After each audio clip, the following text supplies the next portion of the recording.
Hello students, SV academy Rawla के online platform यानी online classes में आपका बहुत बहुत स्वागत है। जैसा कि हम पढ़ रहे थे कक्षा 6 के हिंदी विषय का तीसरा लेसन नादान दोस्त, जिसके लेखक थे प्रेमचंद। इस लेसन को हमने पूरा पढ़ लिया था। पूरा पढ़ने के पश्चात किस प्रकार देखा कि उन दोनों बच्चों ने नादानी की, किस प्रकार माँ ने उनको समझाने का प्रयास किया, समझे, और किस प्रकार उन दो चिड़ियों ने जिन्होंने कॉर्निस पे अंडे उतारे, अंडे दिए, और किस प्रकार इन छोटे बच्चों ने उनको हाथ से छुआ और किस प्रकार से उस चिड़िया ने उन अंडों को त्याग दिया और किस प्रकार से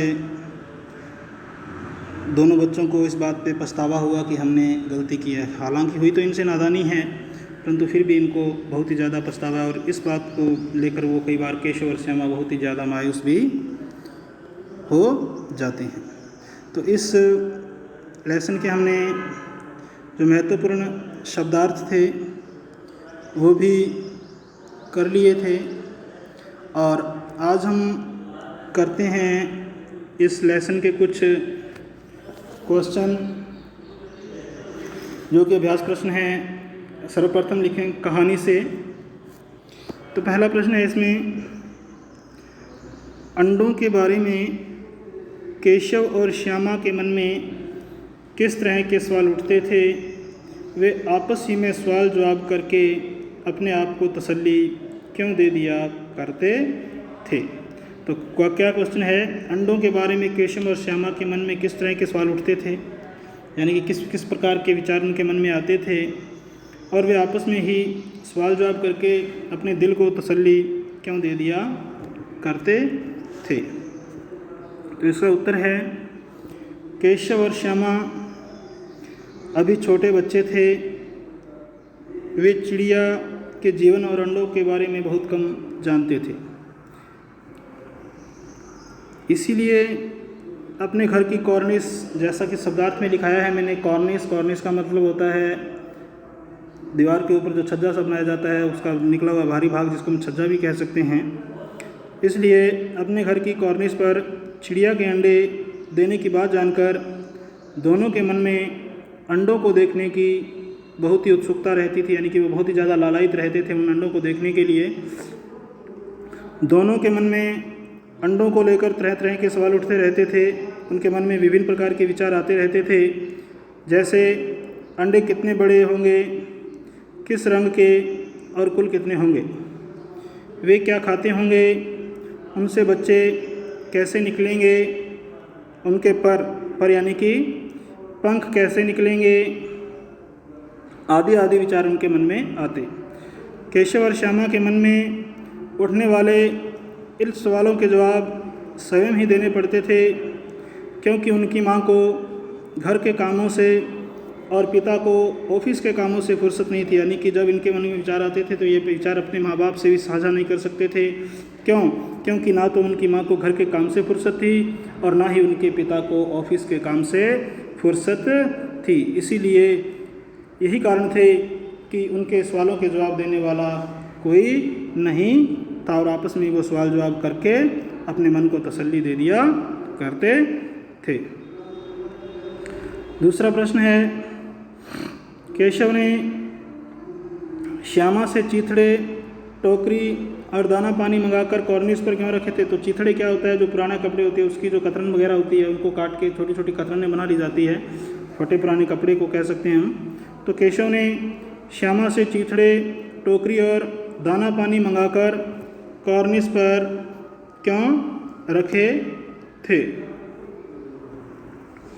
तो इसका उत्तर है, केशव और श्यामा को चिड़िया के अंडों और उनसे निकलने वाले बच्चों की सुरक्षा और भूख की बहुत चिंता थी।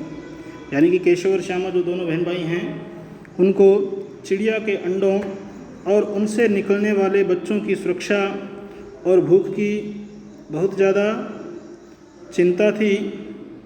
इसलिए केशव ने श्यामा से अंडों के नीचे रखने के लिए चीथड़े धूप से बच्चों को बचाने के लिए टोकरी और चिड़िया को भोजन पानी की तलाश में इधर उधर भटकना न पड़े, इसके लिए दाना पानी कॉर्निस पर रखे थे।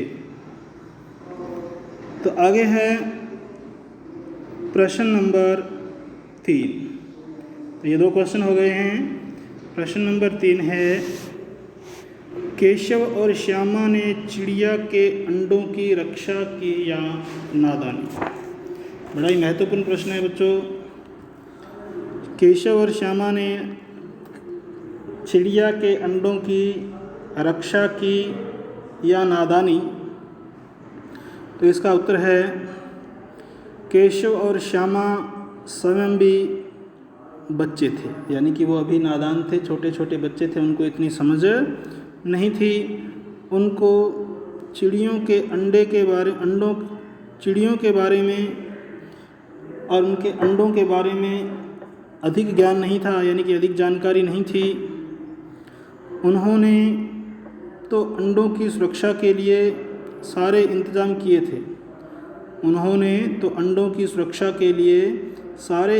किए थे। लेकिन उनकी रक्षा के प्रयासों का परिणाम उल्टा हो गया। लेकिन उन्होंने जो रक्षा के लिए जो प्रयास किए उसका परिणाम क्या हो गया? उल्टा हो गया, यानी कि जो उन्होंने सोचा था उसके ठीक विपरीत हो गया। वे नहीं जानते थे कि छूने से चिड़िया के अंडे गंदे हो जाते हैं। वे नहीं जानते थे कि छूने से या स्पर्श करने से जो चिड़िया के अंडे हैं वो क्या हो जाते हैं? गंदे हो जाते हैं या खराब हो जाते हैं।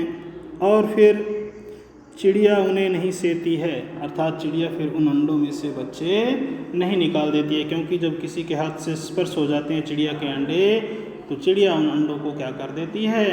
त्याग देती है, अर्थात सेती नहीं है, बच्चे नहीं निकालती है। इसलिए केशव के द्वारा अंडों को छू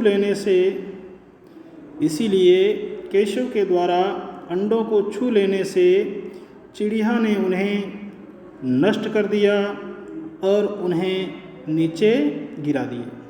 जब केशव ने उन अंडों को छुआ तो चिड़िया ने उन्हें क्या कर दिया? नष्ट कर दिया, अर्थात उन्हें नीचे गिरा दिए।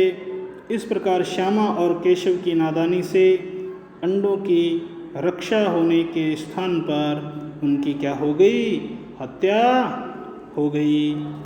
तो ये थे तीनों प्रश्न। तो अब इनको हम दोबारा फिर रिपीट कर लेते हैं। तो प्रश्न नंबर पहला क्या था? अंडों के बारे में केशव और श्यामा के मन में किस किस तरह के सवाल उठते थे? वे आपस में ही सवाल जवाब करके अपने आप को तसल्ली क्यों दे दिया करते थे? जैसा कि लेसन के शुरू में हमने पढ़ा है, बच्चे सोचते हैं अंडे कैसे होंगे, किस प्रकार के होंगे, किस रंग के होंगे, इसमें से बच्चे कैसे निकलेंगे, बच्चों के पंख कैसे निकलेंगे।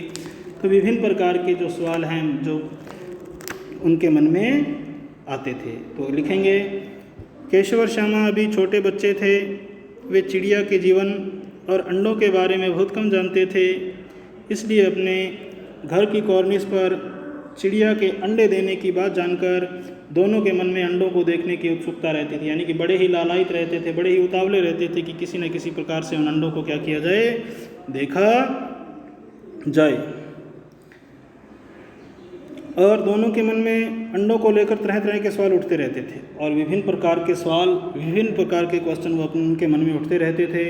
जैसे अंडे कितने बड़े होंगे, किस रंग के होंगे और कुल कितने होंगे, वे क्या खाते होंगे, उनसे बच्चे कैसे निकलेंगे, उनके पर कैसे निकलेंगे, पर का मतलब है पंख, यानी कि उनके पंख भी कैसे निकलेंगे, आदि आदि। ये सवाल जवाब उनके मन में जहन में आते रहते थे। केशव और श्यामा के मन में उठने वाले इन सवालों के जवाब स्वयं ही देने पड़ते थे उनको। ये जो इन सवालों के जो अपने कर रखे हैं, यानी कि जो सवाल उनके मन में विचार आते हैं, इन प्रश्नों के जवाब उनको खुद को ही देने पड़ते थे, क्योंकि उनकी माँ को घर के कामों से और पिता को ऑफिस के कामों से फुर्सत नहीं मिलती थी। अर्थात वे अपने माँ बाप से इस प्रकार के सवाल जवाब नहीं कर सकते थे, क्योंकि उन्हें क्या नहीं था, उनके पास समय नहीं था। यही कारण था कि उनके सवालों के जवाब देने वाला कोई नहीं था। आगे है प्रश्न नंबर 2। केशव ने श्यामा से चीथड़े, टोकरी और दाना पानी मंगाकर कॉर्निस पर क्यों रखे थे? क्यों रखे थे भी कॉर्निस पर? क्योंकि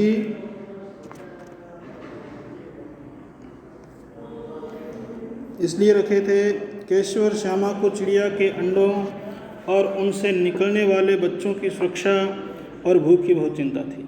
यानी कि केशव और श्यामा को चिड़िया के अंडों और उनसे निकलने वाले बच्चों की सुरक्षा और भूख की बहुत ज़्यादा चिंता थी, बहुत ज़्यादा फिक्र वो करते थे। इसीलिए केशव ने क्या किया? इसीलिए केशव ने श्यामा से अंडों के नीचे रखने के लिए चीथड़े, धूप से बच्चों को बचाने के लिए टोकरी और चिड़िया को भोजन पानी की तलाश में भटकना नहीं पड़े, इसके लिए उन्होंने दाना पानी कॉर्निस पर रखे थे। यानी कि उस छज्जे पर वो दाना पानी रखा था। आगे है प्रश्न नंबर 3। केशव और श्यामा ने चिड़िया के अंडों की रक्षा की या नादानी? उन्होंने वहाँ वो रक्षा हुई या नादानी? तो उनसे क्या हुई कि तो उन्होंने रक्षा, परंतु हुई उनसे क्या? नादानी। केशव और श्यामा स्वयं भी बच्चे थे, उनको चिड़ियों के बारे में अधिक ज्ञान नहीं था। यानी कि वो चिड़िया जो वगैरह होती हैं इनके बारे में उन्हें ज़्यादा ज्ञान नहीं था। उन्होंने तो अंडों की सुरक्षा के लिए सारे इंतज़ाम किए थे। उन्होंने अंडों की सुरक्षा के लिए सारे इंतज़ाम किए थे, लेकिन उनके रक्षा के प्रयासों का परिणाम उल्टा हो गया। उनके रक्षा के प्रयासों का परिणाम क्या हो गया? उल्टा हो गया। वे नहीं जानते थे कि छूने से चिड़िया के अंडे गंदे हो जाते हैं। वे ऐसा नहीं जानते थे कि छूने से चिड़िया के अंडे क्या हो जाते हैं? गंदे हो जाते हैं, और फिर चिड़िया उन्हें नहीं सेती है। इसलिए केशव के द्वारा अंडों को छू लेने से चिड़िया ने उन्हें नष्ट कर दिया और इन्हें नीचे गिरा दिया। इस प्रकार श्यामा और केशव की नादानी से अंडों की रक्षा होने के स्थान पर उनकी हत्या हो गई। तो आज के लिए स्टूडेंट्स इतना ही। आगामी जो प्रश्न हैं कहानी से आगे, उन प्रश्नों को हम आगामी ऑनलाइन क्लास में करेंगे। तो आज के लिए इतना ही। बहुत बहुत धन्यवाद। जय हिंद, जय भारत।